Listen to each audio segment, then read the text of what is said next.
The Beatles' Get Back sessions were fraught with tension, which led to their final studio album, Let It Be. The recording of the 1968's experimental, The White Album was marred by disagreements, causing Ringo Starr to exit the band temporarily. The project aimed to bring the band back to its roots and reintroduce live performances, which it had not done since retiring from touring in 1966. However, the sour atmosphere persisted. George Harrison also took a break during the sessions, which were captured for the documentary Let It Be.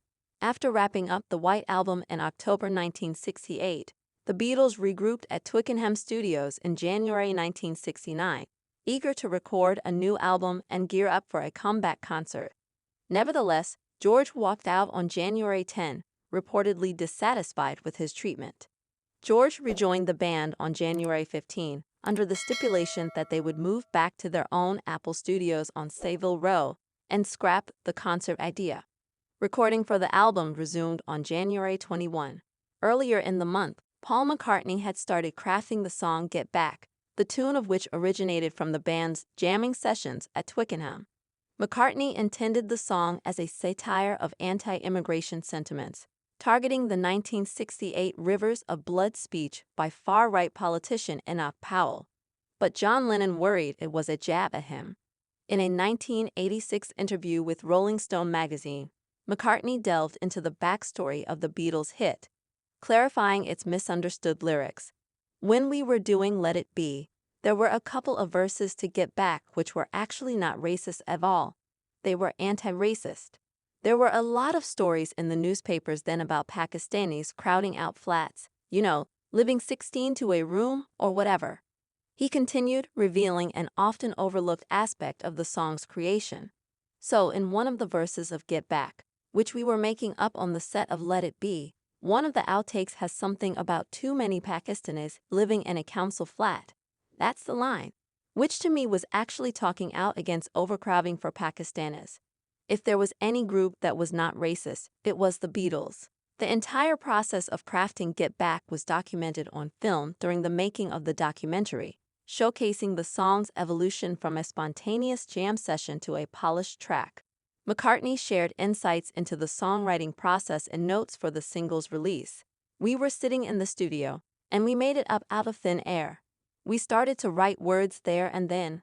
When we finished it, we recorded it at Apple Studios and made it into a song to roller coast by. Despite the satirical intent behind Get Back, Lennon harbored concerns that the song had a personal angle aimed at him and Yoko Ono.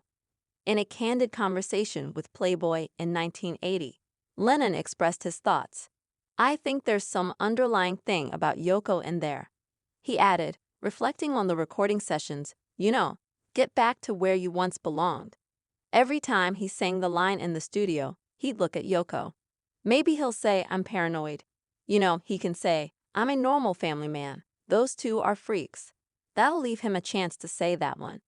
In his biography co-authored with Barry Miles, Paul McCartney refuted the idea that the character JoJo in Get Back represented anyone specific, clarifying, "Many people have since claimed to be the JoJo and they're not. Let me put that straight." He further disclosed, "I had no particular person in mind. Again, it was a fictional character, half man, half woman, all very ambiguous. I often left things ambiguous. I like doing that in my songs."